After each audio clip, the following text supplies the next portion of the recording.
Good afternoon, everyone. My name is Natalie Shoup. I am the Director of Programs at Nest Foundation, and I just want to welcome all of you to today's online workshop. We will be focusing on leveraging social emotional learning to support school community wellness, supporting the health and well-being of educators, youth, and families in the midst of this very challenging time, and how this ties to navigating trauma while coming back to school and promoting mental health and equity. I just wanted to start with letting you all know who we are at Nest and a little bit about the work that we do. Nest is a nonprofit. We work throughout the US, and we primarily provide educational programming focused on prevention of child sexual abuse, exploitation, and trafficking. This includes youth-facing curricula, teacher training materials, parent resources, and student leadership opportunities. And if you'd like to know more about the curriculum, our recent adaptations for remote learning, or any of our programming, please reach out to me at natalie@nestfoundation.org, or you can visit our website and learn a little bit more there. We are finding ourselves at an unprecedented moment in time, and as an organization that focuses on supporting educators and anyone making sure that children are safe, we wanted to bring these virtual workshops to all of you to provide support and give you some new tools and insights. For our work at Nest, the topic of social emotional learning is so important as there is strong evidence that social emotional learning is an effective component of prevention education as it promotes skills such as community-oriented behavior, understanding and managing feelings, and developing healthy relationships that help strengthen protective factors and are critical to preventing child sexual abuse, exploitation, and trafficking. And we include this as a key element in our programming, and so we are very happy to be able to dive deeper into this topic with you today. We have a couple of housekeeping notes just before we jump in. We will be recording today's webinar, and that will be available along with the PowerPoint presentation, which we will send in a follow-up to the session. Also, if you take a look at the bottom of your screens, there's a Q&A button. Please use this function to share any questions throughout the workshop, and we'll discuss your questions at the end of the presentation. There will be some resources shared during the presentation, but we also know there's tremendous knowledge and expertise in this group from all of you. So if there is something that you would like to share with us and with your colleagues, please feel free to do that in the chat box at the bottom right. I am now going to go ahead and welcome Dr. Cristina Cipriano. We are very grateful to have her joining our virtual workshop series in such an important topic. I'll let her introduce herself, and I will speak with you all again at the end of the presentation. Thank you, Chris. Thank you so much, Natalie. I'm just getting my screen share set up here.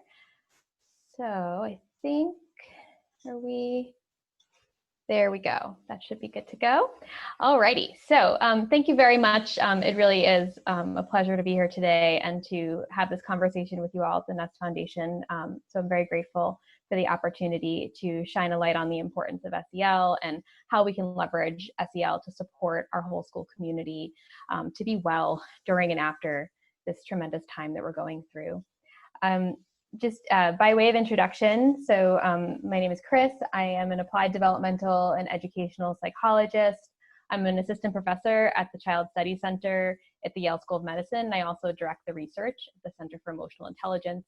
I'll talk a little bit about some of that work today, but one point I want to draw on is that I'm actually nested in a medical school. So I'm in education sciences in a medical school, which I think is a really kind of fascinating and unique place to be, given, thinking about the intersection of mental health and academic outcomes and how we're supporting our school communities. So I feel very, very privileged to be in that position. I also am the mom of 4 beautiful kiddos, and I bring that to your attention because they are currently playing in my backyard right outside my window. And so they have been told that pizza will arrive at the end of Mommy's talk, but just in case somebody makes an entrance, I wanted to let you know that that was happening. So why don't we go ahead and dive right in. And I want to start with a phrase that perhaps you've heard before. To educate the whole child, we need to start with social and emotional learning. And I have a slight twist on that. I actually think about it as to educate all children, we need to start with SEL. And so more often than not, when we think about the whole child, we sometimes are talking about it in exclusion of the entirety of the school community and the widest possible diversity of learner who's within that window. And so I really want us to take an inclusive lens to looking at SEL, which intersects well with our conversations about equity that we'll get into a little bit further in our time together today. All right, So what is social emotional learning? Well, it sounds like many of you have some experience already, but just by way of brief introduction, SEL refers to the modeling and learning of an interrelated set of cognitive, affective, and behavioral competencies. They underscore our capacity to learn, to develop and maintain mutually supportive relationships, and to be to be healthy both physically and psychologically. Now, according to CASEL, the Collaborative for Academic, Social, and Emotional Learning, there are 5 main competencies: self-awareness, self-management, social awareness, relationship skills, and responsible decision-making. You'll hear me reference these throughout the talk, and there also are some resources that are going to be shared a little bit later on in the conversation that reference back to some of our work from our colleagues at CASEL. So we know that SEL programs can support the education of the whole child, the whole learner, and move us beyond student achievement to really support that behavior and psychosocial functioning. So I'm at the Yale Center for Emotional Intelligence, and at YCEI, we use the power of emotions to create a healthier and more equitable and compassionate society today and for future generations. And we work on conducting research and designing educational approaches that support people of all ages to develop EI and the skills to thrive and contribute to society. So RULER is actually an acronym for 5 skills of EI: recognizing emotions in oneself and others, understanding the causes and consequences of your emotions, labeling emotions with a nuanced vocabulary, expressing emotions in accordance with cultural norms and your social context, regulating your emotions with helpful strategies. So RULER helps people of all ages use their emotions wisely, and it's really been a time for us right now where it's more important than ever before to be thinking about how we're using our emotions to help to drive us through this, this experience that we're having as a collective. These are our 4 anchor tools of RULER. I might reference them across our talk, so I just wanted to bring them to your attention now, and you'll be provided with some more resources about them a little bit later on in the conversation. So we know that our school communities are currently in crisis. The COVID-19 pandemic has swept across our communities very swiftly and with little time to prepare in what seemed like years ago, but was really only just March, and requiring necessary and urgent closures of all of our non-essential industries, including most institutions of education. Snapshots into the emotional lives of our students, our educators, and our families called for the need for intervention and support for school community wellness. A survey of 3,300 adolescents reported that since school buildings closed, nearly 1/3 had a feeling of depression and anxiety. More than 1/4 reported feeling a lack of connection to their peers, to their teachers, and their school communities.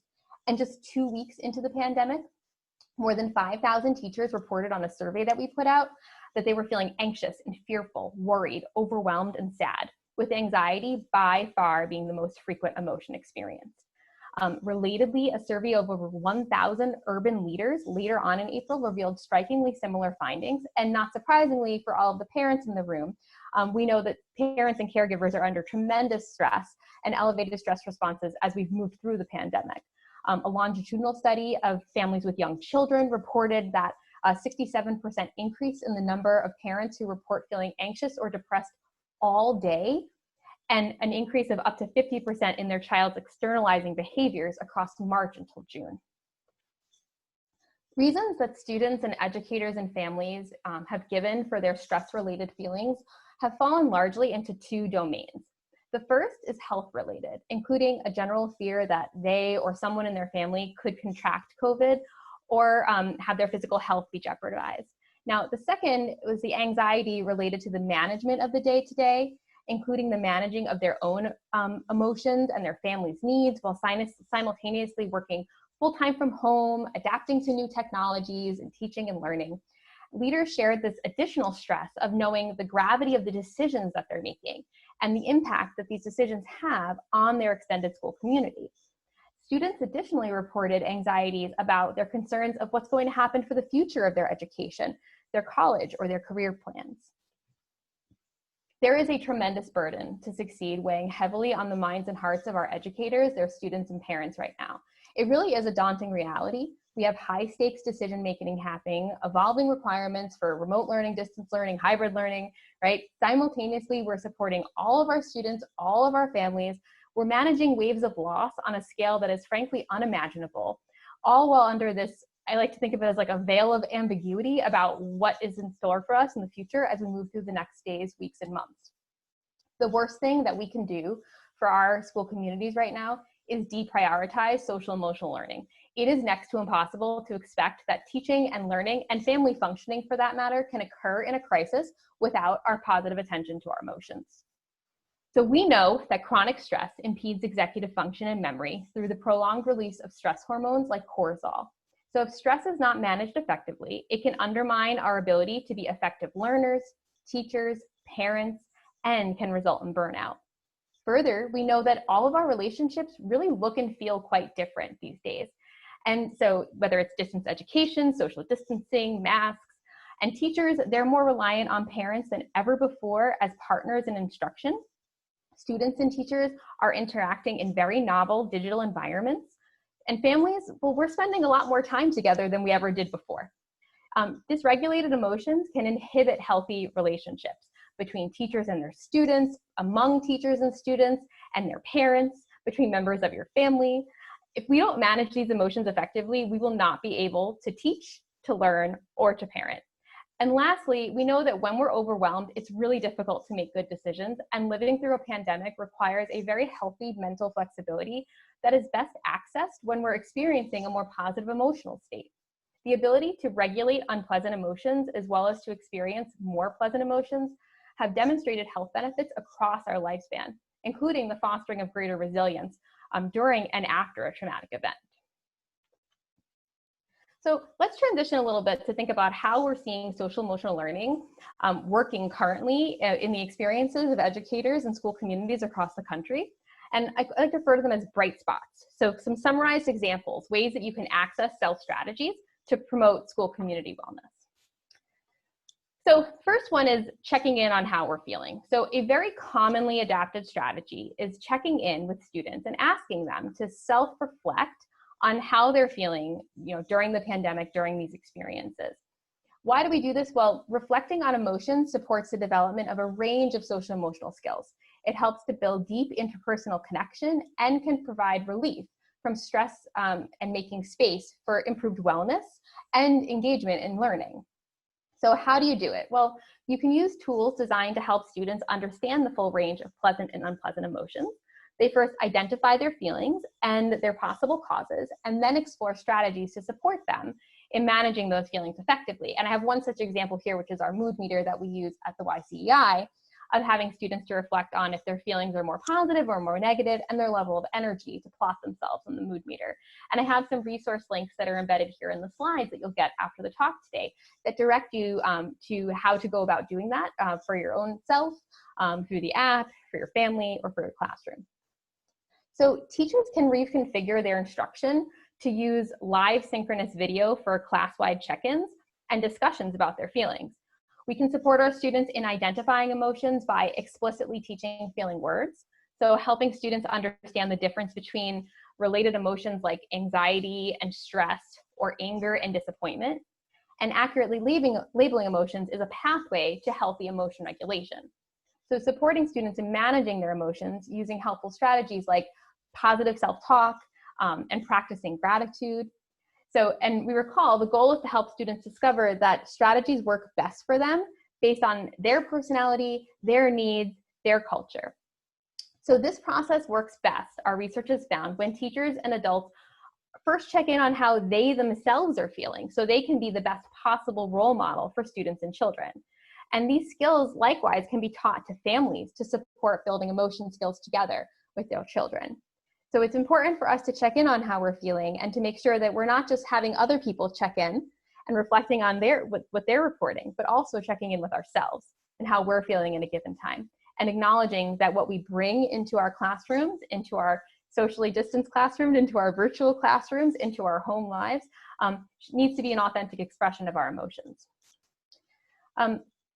So I have some resources here. So basically, the way I'm going to move through the next couple of sections, I'm going to introduce a bright spot or ripe spot, an area that we can focus on, and then link to a set of resources here. And what I'm really excited for you all to do is to take some time, if you hear something today from our conversation, to click into the PDF when you get it and explore those resources further and think about what that means for you and your current learning and context. So just so you can get the rhythm of how the slides will move. So another bright spot is thinking about our broader self and social awareness. So This experience of the pandemic, we know, has been disproportionately and differentially impacted schools and underserved communities. These varied experiences, they require social awareness, which includes empathy, a deep understanding of how others are feeling and what is contributing to those feelings.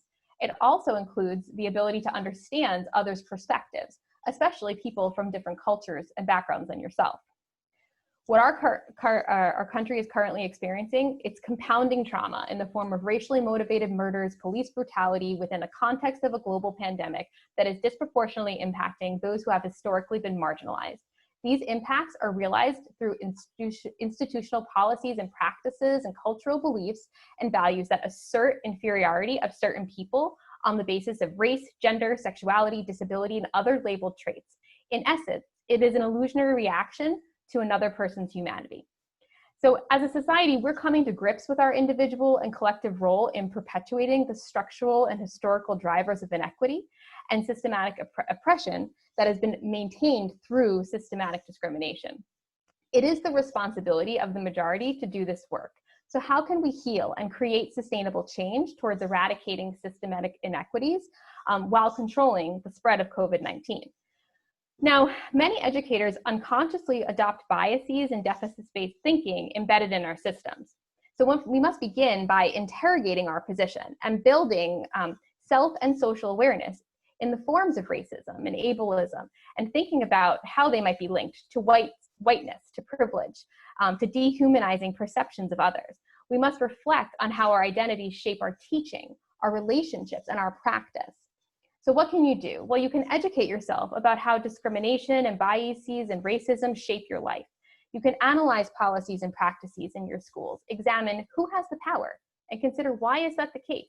Consider how and who gets to define what is best for students and teachers, and which students and teachers are held up to as best in your school community.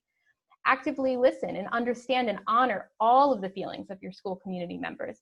We can remind our students and ourselves that we have emotions for a reason.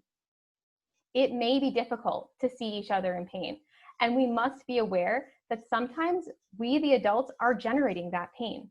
When we give ourselves permission to feel the full depth and range of our emotions, and we label those feelings, it can help us to come to understand more about ourselves and about others, including what we fear, what we tend to avoid, what we value, and what we hold dear. And teachers and parents can support students to process the current events, as well as the personal impact of these traumas related to the pandemic and systematic racism in their lives. We also need to make sure we let our students be our guide. So adults, we must discuss these changing experiences of school conditions, and we need to ask students how they're feeling and model how to use these feelings to support responsible decision-making and behavior. We need to make sure that we're not just assuming the feelings of our students, but rather really listening to when they are sharing their feelings and what the drivers of those feelings are. And I have here a list of resources to check out, and then further ones that you'll get at the end of the webinar to dig into this topic a bit more. So shifting gears a bit, let's think about how we're navigating loss. So to respond to the massive loss that has overwhelmed our school communities during this time, many leaders have leveraged SEL to acknowledge loss, to collectively grieve, and to support healing through the understanding of the varied perspectives of the family, staff, and students in their school communities. There have been tremendous differential experiences of loss, and loss looks very different. So we could be talking about death or illness. We also can be talking about services or experiences or income. We must be attending to and promoting community healing, renewal, and thriving by acknowledging and celebrating all of the loss that has happened in a way that is meaningful to each member of the school community. So we know that leaders across the country have been engaging with their teachers and parents to collaboratively create supportive strategies for the entire school community, and many of which are being implemented virtually. So things to consider. Now, many families, if you've been in an experience where you've lost a loved one, you've not been able to grieve the experience of that loss in a familiar or traditional way as a result of underlying health and safety concerns. So we must show empathy, we must express compassion, and this requires perspective taking and effort to understand the experiences and feelings of others. We need to actively listen to other people's stories. with the intent to understand rather than for the sole purpose of marshaling a response. And that makes all the difference. This work is essential to us moving forward. And in working to empathize, emotions can act as your best form of formative assessment when we're thinking about the teaching and learning relationship. Our students' emotions provide us with in-the-moment information about how they are experiencing the instructional environment and their classroom and their learning experience at that time. So anxiety, for example, that a student is presenting can indicate to us that the demands of the situation are too high and the resources that student has to navigate those demands are too low. When thinking about and looking for examples of how empathy is being applied to navigating loss at scale across our school communities, I welcome you to check out the resources here that I've shared across this slide. So next we'll move into thinking about our relationships. Now, awareness of others is crucial for the development and maintenance of relationship skills. So the ability to establish and maintain healthy and rewarding relationships. And this includes communicating clearly, listening actively, cooperating, resisting inappropriate social pressures, negotiating conflict constructively, and seeking and offering help when it's needed. So relationships among the members of the school community really do look and feel very different as a result of all of the different guidelines at play. And while teachers are given more intimate windows into students' home lives and direct access to parents and caregivers in ways that were previously unavailable, interactions with students are limited or restricted, and they're really they matter only on the planned encounter. And the students' engagement with peers was halted and required reimagining. So simultaneously, shifting household pressures, the loss, spending more time together, all required careful attention to healthy relationship management, especially for our households with limited interaction with educators and limited opportunities for social support and intervention. So we know that through this time, educators, students, and caregivers have been using SEL strategies to transform their relationships. Remote instruction necessitates intentional communication between home and school and among educators and leaders. So why? Well, these relationships are looking different, and teachers are more reliant on caregivers as partners in instruction, especially when we think about our youngest learners and those with learning differences. So coordination is key. Coordination among educators, among students and educators, students and families, educators and families, and leveraging the technology and resources to maximize opportunities for connection. And that will allow us to share that learning experience and to grow through it. So parents and caregivers have this newly granted access to this technology-mediated direct lines of communication with children's teachers, support staff, and administrators. And some teachers report that some students who previously were less responsive have actually increased their involvement through the use of having modalities like a chat box or polls to participate in a class discussion. Now, these enriched modalities for communication have increased parent and student engagement for some populations and suggest a very hopeful opportunity for inclusivity and community building through the use of technology and practices thereafter.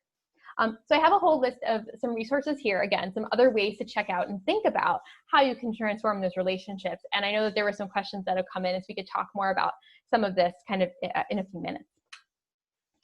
So then thinking about decision-making. So these glaring inequalities and the prioritization of safety are among the evolving conditions right now that require responsible decision-making. The ability to make constructive and respectful choices about behavior, taking into consideration ethical standards, safety concerns, and social norms, and also having a realistic evaluation of the consequences of our actions and the well-being of self and others. Leaders are faced with decisions about reopening schools, about how to hold schools in the best interest of the entire school community right now. Teachers are making choices constructively about their own practice, their own decisions when they have the choice to do so, which we know is not always the case. And families likewise are similarly making choices about how, when they have the ability to do so, their children will or will not attend in certain school experiences. So faced with many of these decisions, school leaders are leveraging SEL strategies to inform their practice and consider the well-being of the entirety of the school community. Now, we know making decisions can feel very overwhelming at a time when the pace and gravity of each decision we make is amplified. So what can you do? Well, you can leverage a challenge-centered approach to decision making. So in a challenge-centered approach, the decision maker identifies a goal with all of the stakeholders.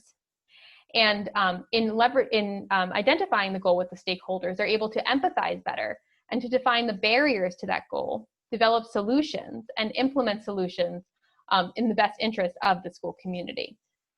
I know it sounds very oversimplified when we say it like this, but it starts with just choosing one, choosing a place to start and making sure you're engaging stakeholders in a conversation to open the door to continuous communication and reevaluation of all of the changing that's happening across this time. So we can frame our challenges in the form of a question to engage and acknowledge the multiple systems and functions that might need to work together right now to succeed. We can use active listening sessions of all stakeholders and provide context for decisions that will increase community engagement and also examine the root cause of the current gaps in our systems. We can use data and we can use stakeholder input to create more enabling systems that meet the needs of our entire school community. And again, here we have a list of resources available in thinking about how you would go about engaging in responsible decision making and making sure that you're accounting for the widest array of learner and household in your community in making such informed decisions. So now I'd like to switch gears a little bit and think about ripe spots. So what are the opportunities for social emotional learning to support the needs and preparedness of a school and the promotion of this school year and thereafter? Because even though we all hope that, at some point in time we will have the virus under control, be it vaccine or otherwise, we also know that there will be rippling impacts and psychosocial impacts and economic impacts over the course of our, over time, right? So we can talk about some of that. And so let's think about where it's really ripe for opportunity for us to lean into social emotional learning in a way that could be tremendously meaningful for yourself and your students now and in the long term. So let's take control. So right now, for most people in our country, there is more about the current school year that appears to be out of our control than within it. And we do have the ability to control how we react and respond to it as individuals and as a collective community. Now, managing ambiguous and evolving demands requires a very healthy emotion management by each member of your school community. So employing a range of emotion regulation strategies can actually help you to create conditions that are effective for teaching and learning. It's really important to practice self-care for all members of the household, all members of the school. You can try mindfulness. Look at your diet. Look at your sleep habits. Look at your ability to exercise, to get outside. Many educators are now embedding strategies like having their students take brain breaks to support their well-being and learning as they're kind of moving through these digital mediated platforms. I know that I've certainly had my fair share of Zoom fatigue. And so what can we do? So we can take control of our emotions by managing our life, building and maintaining routines, set boundaries on work hours, and making time for leisure activities. We also can manage our thoughts through positive self-talk and expressing and receiving gratitude. How we can have self-compassion and give ourselves permission to fail and to forgive as we move through this experience. And here are a list of some examples and resources and thinking about how you can go about taking control. Next, let's focus on emotional climate. So many of us are experiencing high rates of anxiety and worry and feeling quite traumatized through this current experience. A survey of over 1,000 educators in July revealed that educators don't want to feel anxious. They want to feel excited, safe, supported, and calm. And this gap provides an opportunity to improve the emotional climate. So that space between how you're currently feeling and how you want to feel. Now, when school community members are sensitive to each other's emotional needs and perspective, it creates a more positive emotional climate for learning and thriving. So you can consider building a faculty or staff charter.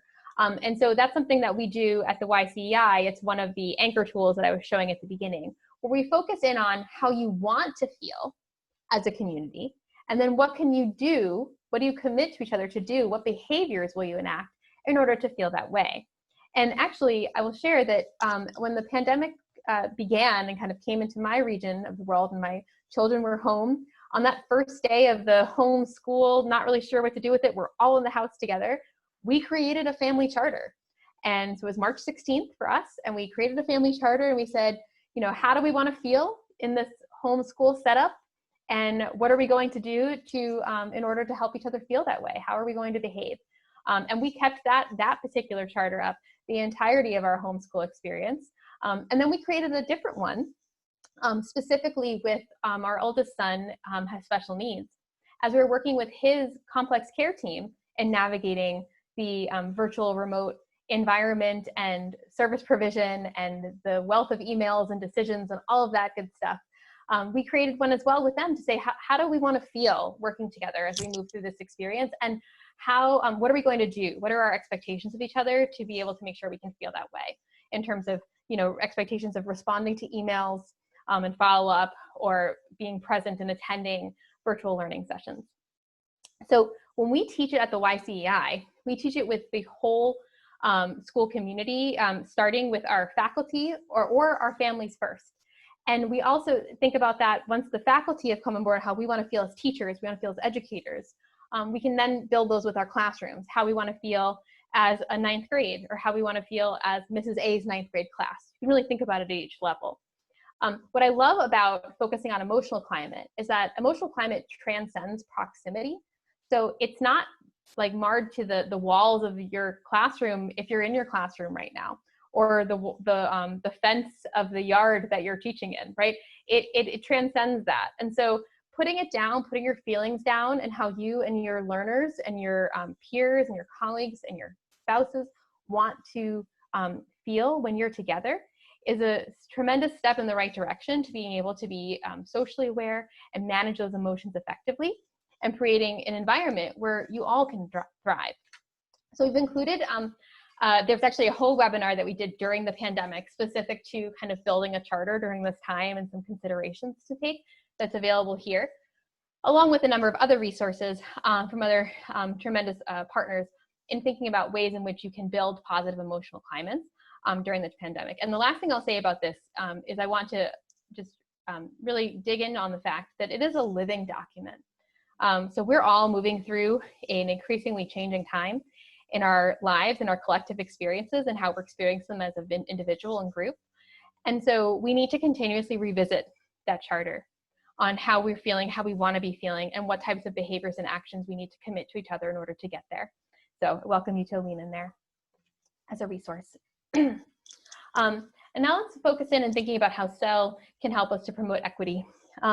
So I talked a little bit about this earlier, what was happening currently, and I want to reiterate again that when we think about moving forward and ripe spots in moving forward, it's critically important for us to think about the intersection between SEL and equity. And with our increased awareness of systems that perpetuate unconscious bias, ableism, and supremacy comes the opportunity to dismantle it, to rebuild it, and to restore our collective humanity and our commitments to each other, for our students, for our children, for our families, for our future. What are we learning about these disproportionate experiences and the effects across communities? How can these differences inform our policies and our practices at the classroom level, at the school level, district, family, and community? We need to think about who benefits from systemic oppression, and we need to take responsibility for it and commit to its dismantling. And to move forward, we must be willing to reflect and take a strengths-based approach to change. How can we actively work to create systems and schools that reflect everyone in our school community? SEL training and skills are critical for holding safe spaces, spaces that are safe for difficult and constructive conversations that can promote real action. So what are some considerations? We need to acknowledge the trauma related to the pandemic, specifically the disproportionate impact of COVID-19 on our BIPOC and people with disabilities, and systematic racism and ableism, deportations, discrimination, and bias more broadly. We need to recognize the impact of protests and response to racial injustices across our communities. We need to acknowledge the role that individuals and school communities have played in perpetuating such traumas. We need to deeply examine our curriculum. We need to ask, what stories and histories are we teaching? Whose stories are missing or misrepresented? What funds of knowledge do they honor? We need to understand the current content may reflect legacies of colonialism or embedded white supremacy, or the devaluation of a person with disabilities. How can we address current events to increase feelings of personal relevance, an interest in autonomy, to support engagement and motivation for learning and growing of the self and community development? So we need to model the behaviors and skills we want to see in the world around us. As adults, we can look at every interaction with our young people as an opportunity to teach empathy, to teach compassion and hope, and to work towards positive change and meaningful connections. We can consider integrating SEL practice with anti-racist and anti-ableist frameworks for curriculum design and instruction that would prioritize inclusion of all and diversity. We place students and teachers at the center of decision-making, and we come up with solutions that more equitably address and support the wellness of all those who we are trying to serve. And reflection is critical to supporting this reevaluation and adjustments as our conditions will continue to change. So we have another set of resources here available in thinking about how you can move further with SEL's ability to help to promote equity. Now, we know that SEL has played a very important role in promoting wellness during COVID-19, and when implemented systematically and equitably and as part of a broader system of supports, it can positively impact the evolving needs of schools that are in this current school year and beyond. The ambiguity of the pandemic's trajectory and the structural inequities it continues to emphasize, alongside the mounting socio-political unrest and deepening divisiveness across our country, requires immediate, attentional, and preventative action. We must be both systemic and systematic with SEL implementation, and we must use our creativity and our learning in real time to apply SEL to remote teaching and learning. We must invest in the training and ongoing support of all of our educators, our leaders, our support staff, our administrators, in partnership with our families and community partners. We must harness our social awareness to dismantle pervasive racism and ableism and restore our commitments to each other. And we must make responsible decisions to learn through this reality and interrogate and evolve SEL towards the meaningful inclusion of all of our learners and a truly responsive and supportive school community hereafter. Our teachers, our students, our school community's availability to thrive, personally, socially, academically, it really does depend on it. And so with that, I thank you so much for letting me kind of share some notes with you. And I'm interested in us getting to have some time for questions. I have a couple of more notes I want to make here on the slide. So some of the resources that I shared with you today are part of a brief that we have coming out at the end of this month that I'll be sharing with you in a follow-up. And so I have it cited there. In addition, for more links, you can check out our school resources for navigating emotional times at the YCEI. And then also, we announced on Friday that we're offering a free social emotional learning course for school personnel. So anyone who works with students, anyone who is an educator across all levels. And so there's some more information about that, about how you can access that course, or if you want that course to be available in your region. And so I welcome you to do that. And again, it is all 100% free. And the last thing I do want to mention is when you guys get your follow-up info and all of the resources and all the stuff that I hope you have some time to click through, there's also going to be a short survey in there. And I would love if you could take the opportunity to click that survey as we're trying to understand the emotional experiences of educators and leaders and support staff across our country. And so I would greatly appreciate your perspectives and leaning into that survey if you have the availability to do so. So with that, thank you so much. And Natalie, maybe if you have some time for some questions. Yes, wonderful. Thank you very much, Chris, for that wonderful presentation. And thank you to all of you again for joining and listening and participating. We just have a couple quick notes before we get into the Q&A. We do have time for Q&A, and we want to get to some of the questions that you all have sent or you may have in mind to ask Chris. We really appreciated the feedback and comments you all shared with us during your registration, and we are currently planning additional virtual sessions on various topics. And we'd like to know what topics you want to know more about, capture the impact of our sessions so that we can continue to have these free virtual workshops and support you in the best way that we can at Nest. Also, some folks on previous webinars requested certificates. If that is something you would like, please indicate that in our quick workshop feedback survey that we will include in the chat box at the end of the session, and also it should appear when you exit the session as well. And we will get that certificate to you in the coming weeks if you would like one. And we really do appreciate your feedback to hear your thoughts, any suggestions, or further needs. We have been collating useful resources on Nest's website, and we will share the recording and the slides of the presentation following the session, as Chris has mentioned. So please do take some time to take a look there. Now we'd like to move to questions or sharing experiences. We'd also love to hear you share your questions aloud. So if you click on the participants button at the bottom of your screens, you should see a hand raise button. If you click that, I'll be able to unmute you so that you can share any questions, comments, or experiences. But again, if you just like to use the Q&A feature, feel free and I will share out your question. Also, if you want to share any experiences or other resources, we'd love to hear from you. So please do drop that in the chat box. So with that said, I'm going to go ahead and move to Q&A. We have a couple of hands raised. So I'm going to go ahead and open up Katie Bryant, if you have a question.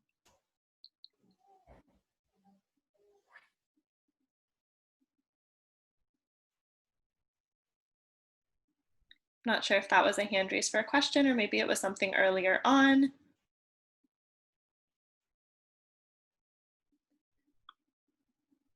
Okay, so I'm going to go to another participant we have here, Casey.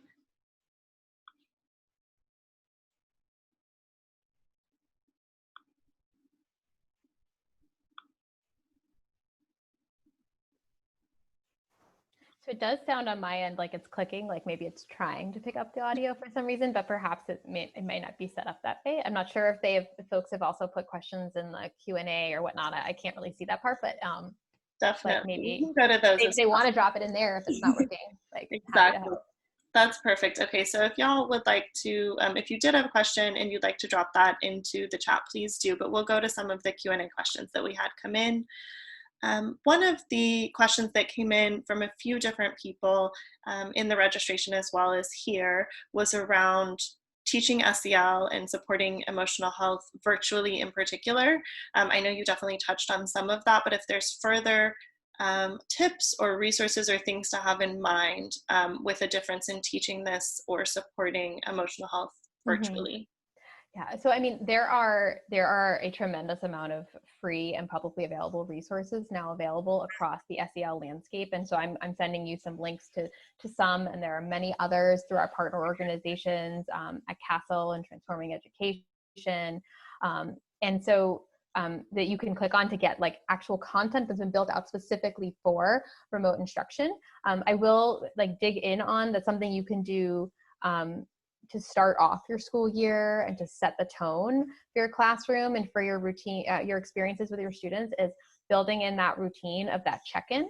That also helps promote that emotional awareness of the educator or the parent, the caretaker, along with the student and the students in your classroom. And I really do welcome folks to check out the idea of thinking about building a charter and focusing in on that emotional climate and something that you can control virtually and can like grow with you as your school community experience grows through the pandemic. Definitely. And kind of building on that, another question we had come in was just expanding a bit on the difference or different opportunities or resources or tips for teaching this in the form of activities or talking about SEL as a topic versus incorporating this in sort of your daily language and daily routine and activity, and sort of how do you distinguish that? Yeah, so at the YCEI, we provide a social emotional learning approach ruler that I was talking about at the beginning. And so we really provide an approach that underscores using core routines and those anchors. So they're tools and strategies that educators can access and embed across their academic content. So it's not like, okay, I do SEL at noon on Tuesdays. it's something that is part of the routine, like that check in how we're feeling, and you check in at the beginning of a lesson, at the end of a lesson, beginning of an experience, and providing that support, or accessing the meta moment and thinking about how do we, how should we behave in this experience? Like, think about our best self. Let me pause and take a meta moment. What can I do to be my best reflection of myself as I'm engaging in that interaction? And so what's important is that, right now there's nothing left to chance if you're teaching in a remote learning experience, right? So you can't have these like accidental opportunities to build on learning moments and draw out the importance of an emotion or how someone was feeling in an experience with your students. You have to create those. And so anchor tools and that type of routine building that many of our colleagues across the space work on, really like holding circles. And again, we have like I've got tons of links in here for you all. That helps to promote that. Above and beyond that, like I said, there's many partner organizations that have full-blown content that have been developed and available specifically for remote instruction if you wanted to access some of that particular language. And then we at Ruler, we also have that as well. That's specific to your kind of day-to-day if you wanted to embed lessons. Wonderful. And we had a couple follow-up questions in terms of, you shared some resources that I'm sure would share more on this, but if you could maybe just share a little bit on the role of using effective language in supporting SEL and examples of that effective language, just if there's some. Yeah, so we can start really simple about it. So when if you ask like your student or your child or your partner, like, how are you feeling, right? And they say like, fine or good. Like, what does that really mean, right? So we want to think about the full range of emotion vocabulary and how the more granular you can be, the more specific you can be in labeling that emotional experience, the more that we're able to then find the appropriate strategies for you as your learner, as your person, to be able to navigate and manage that in a meaningful way so that it informs your interactions with your world. Feeling fine, feeling good, it's just it's a stepping stone towards the better, towards the kind of more constructive and more granular language. And actually, as I was talking at the beginning of the webinar, how we're at the YCEI, we focus in on emotional intelligence. Those who are highest emotional intelligence actually have the kind of broadest array of emotion vocabulary, are really able to be more specific in those identifications. And it can be really hard and really challenging, especially during this very tumultuous time. Definitely. Well, no, that's wonderful. I think a couple more questions that had come in on the Q&A were around when it's difficult to reach parents or have parents collaborate in assisting with the education and some of this socio-emotional learning in particular. What are some tips or ideas of how to address that? Yeah, so there's so many kind of different narratives that are happening right now. We need to be really mindful that parents are feeling under-resourced just like teachers are, right? And so people are getting like lots of different information across the country on like expectations and demands, and there's lots of things going on with economics and whether you have a job or you don't have a job and how you're able to access that, and childcare. So there's many reasons why a parent may not respond or a caregiver may not respond, or how they respond might come off in a way that maybe they wouldn't be their best self, let's say, may not be as proud of given the circumstances. And so being mindful of that as an educator, that there's a wide array, like having empathy to that, the reason why that parent may not be available or responsive to your requests or your emails is not a function of you, the teacher or the school or the educator, but rather like all the other types of diverse contexts and situations that could potentially be interrupting their ability to be available to support their student in the way that you'd like them to be. And so some of the examples that we give in building the charter helps to address this. And it's just a stepping stone. It's a place to start the conversation of what are those expectations and how we're going to engage together.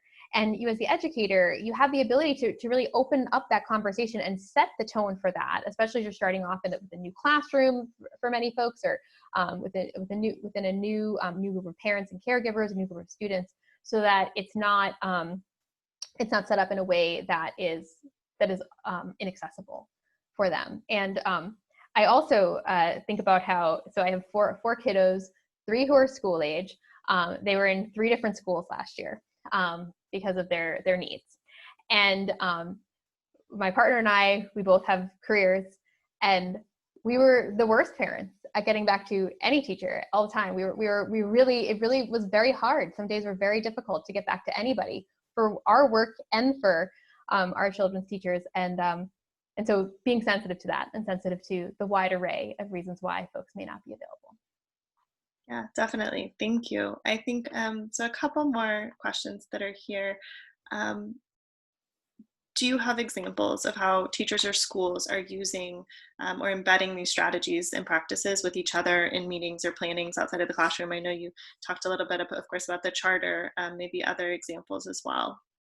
Yeah, so my research team, I think some of them have joined in for the webinar. We have been conducting focus groups with educators from across the country over the summer to just get a sense of like what people are doing and how they're engaging. And it's been just tremendously impactful and eye-opening, because what we're finding is that teachers are actually more connected into their networks, and they have broader networks now than they ever did before in terms of using different ways to communicate. So even though they're learning how to or setting up and iterating on their Google Classroom or the platform that their school has provided, they're also like using different chat functions, finding different websites and resources, and engaging like across a broad array of opportunities to kind of create that community and that connection that they perhaps weren't getting prior.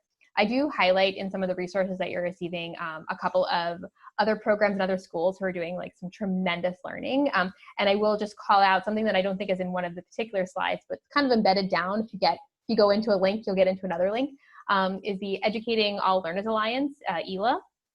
I don't think I sent you guys this one in advance to click it, to put in the chat box here, but I can send it thereafter. And there is the Stories from the Field. And so if you are a teacher or a parent and you really like to hear, like, I want to hear about, a third grade teacher who's working in an inclusive classroom, like what was their, right? They have distilled it down and have some tremendous narratives available to kind of get a broad array of different types of experiences that, that teachers have been having and strategies that they've been trying and building out. And also some of our largest districts in the country, public school districts, have been putting out plans for SEL integration remote learning that are free and publicly available on their websites. So some of our biggest districts that are embedded in some of the links I'm sharing. Great. No, and actually that speaks to another question we had about particular schools or school districts that are really leading the way. Yeah, so we've got some models in there, and they're very different. But I think it's really important for us. Like, we're having a shared experience that is by nature individual. Like it's like we're all going through it, but we're all having very unique individual experiences with it. And so getting that exposure could be really helpful, and can spawn your thinking into, oh, I should try that too, or something else that I could try, like, to innovate on it. Yeah, definitely. And I think that speaks a little bit probably to answer this question, but it's specifically about discussing racism and using SEL in some of those types of conversations about equity and racism in a school with various backgrounds and beliefs. So kind of these different school environments where you might be having these conversations differently, and how to get resources and do that. Absolutely. And I'm very, I feel very, what's the right word? I've lost my words now, but I'm just so proud of our community in our ability to stand up and take notice that there were gaps in offerings and in plans and in opportunities to support school communities in taking an anti-racist approach at the intersection of anti-racism and SEL. And there has been tremendous amount of work to elevate that practice and that work in a way that's most meaningful and immediately applicable to schools and getting that out to schools. And so there's a whole bunch of links that are coming to you all for that. And there's just more and more coming out as folks are doing the work that needs to be done that sometimes wasn't there before. Wonderful. And I guess included in that, there was another question sort of around good emotional, good effective language. So something to share with students or K through 12, if some of those resources, if they are able to be shared with students, teaching kids to use this at all levels, if there's certain resources for that as well. Yeah, and so there's certainly things that are varied across in the examples I provide, and the content that you'll see on the Ruler website, the Navigating Emotional Time stuff, that's pre-K to 12. Yeah, awesome. Sorry, just to make sure I'm trying to get through all the questions on both platforms here. So apologies if I missed something, please do send it through again. But I do have another one about using classified employees, like, for example, receptionists or proctors or para-eds, those types of things. What's the best way to train these types of employees in supporting SEL? Oh my goodness. Well, to the person who asked that question, I'm pretty sure it's still available. I'm giving professional development for the National Education Association on this very topic to our education support professionals on Thursday evening. And my understanding was that that is still open. So I don't have the link available, but I could share that link as something. And there's a whole set of resources of thinking about support staff's involvement in integrating and being able to support the social emotional health of the entirety of the school community. And the last thing I'll say on that is that we collected data from paraprofessionals, instructional assistants, bus drivers, lunch monitors, and like technical support, custodian staff over the summer, and to get a sense of their emotional landscape and how they're feeling in this experience. And what we know is that they're feeling disenfranchised, they're feeling overlooked, underutilized, but they're so deeply committed to their students in their school community. So I would really love to see folks talking more about that and thinking about kind of the whole service of all of our learners. Wonderful. And I guess the last question I see here is around, are there specific ideas you can share that help with offering social emotional outreach to parents or caregivers in particular? Yeah, so on a couple of the slides, I tried to make sure that the example slides, I know I just scanned through them very quickly for the interest of time, but that there was something at like the leader level, a couple at the classroom level, and then at the family level. So you can kind of have the full range there to dig in deeper. But I do strongly recommend that folks check out on the Ruler Navigating Emotional Times website that we have up. We have a number of resources that are specific to families and caregivers, as well as not just thinking about the social emotional health in forms of learning, but as well as kind of navigating loss and grief alongside your children and your family. Wonderful. That's really great. I think that if anyone else has any other questions, like to raise your hand and speak out and try to speak out, or drop it into the chat. I think we're obviously coming to the end of our time. We're coming to the hour. And so I really do appreciate, again, everyone joining and participating and sharing. We're so happy to have you, Chris, to be able to come and share with us. Thank you so much again. I'll let you say any final words. Oh, well, I just thank you very much. It really is very inspiring to see so many educators and school staff log on. For us, it's moving into the evening here on the Northeast, and I just really appreciate you all taking the time. And I hope that you learned something today or heard something today that inspired you to either think a little bit differently, look into that further, because I'm continuously learning with you as we move through it. So thank you all very, very much for the opportunity. Thank you, everyone, and have a good rest of your week. And please reach out if we can support you in any additional way. Thank you. Thank you.